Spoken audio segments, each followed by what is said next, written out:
What's going on, everybody? Today we're going to be installing the front spoiler that just came in from my F900R. So let's go ahead and hop into it. I'm going to point out real quick that this isn't the OEM part. It is an aftermarket Chinesian part. So with that being said, I'm going to have to figure all this out while I'm doing it. There's no instructions on any of this sort of stuff online, so let's just get into it, man. So basically, for this bike, anytime you buy something like this, a front spoiler, you're gonna get some brackets. You're gonna get your left and right fairing pieces in whatever color and fashion that you want.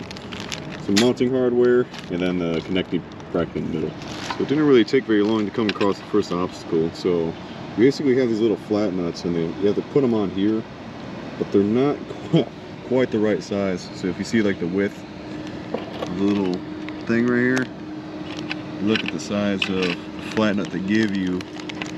There's just a ton of wiggle space. So basically I'm gonna have to like kind of hold this in place. Into another great discovery, the hex screws.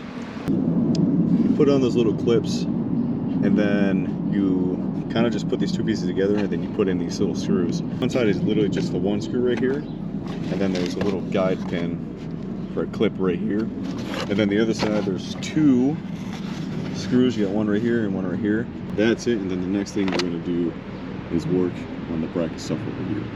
So the first thing we have to take off is this screw right here, which is a torque spit, and I put all my torque spits away because I'm an idiot. Random leaf just fell down, man.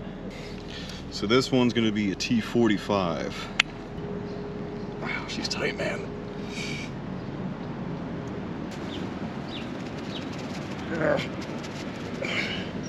Holy shit.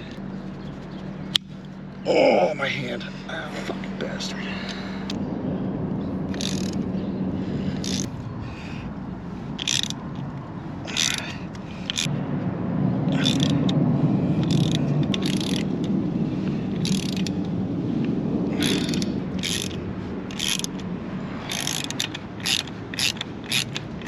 So there was thread locker on that, that's why it was so tight. Okay, then moving on to the other side of the bike, we're going to start with the left bracket. So this is going to be your clutch side. You're going to have this little L-shaped piece right here.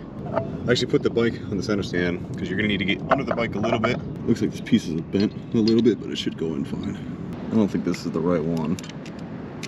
No. Okay, so it literally has to be this one. Has to be this one. Because none of the other fucking screws fit. That one fits. It's weird. Fucking screw that looks completely different.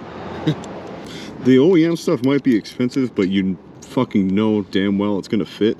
This one you don't really know until you just fucking get into it, which kind of sucks. Is what it is. So snug that. Start snugging this one down too.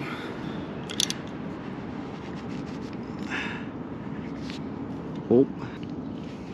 So you definitely want them tight, but not so snug where you can feel it start to slip. And that is where we are at.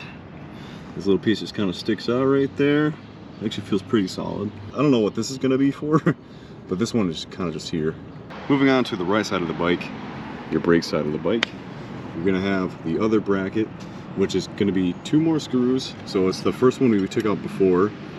They give you another one, but you can also just use the fucking OEM one, which I'm going to do, which is again your Torx 45 size. So I kind of just screw that in a little bit to hold the bracket in place up here, and then the other one goes into this empty spot down here. So just get this one kind of snug, not super tight, and we'll work on just getting this one in and all snugged up. My tool is just fucking completely shot. It's kind of look like they're rounded.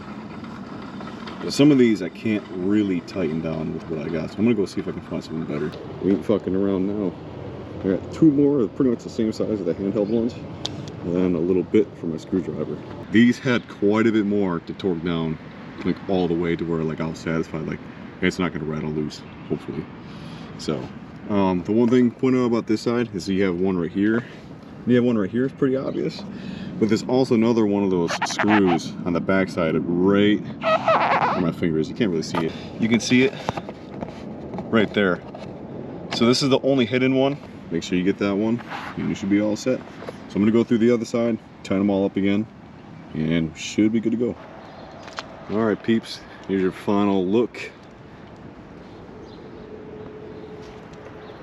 Oh yeah, dude, that looks fucking incredible. Dude, that looks so good. It complements the front of the bike so well. Holy shit, man. That actually makes a huge difference.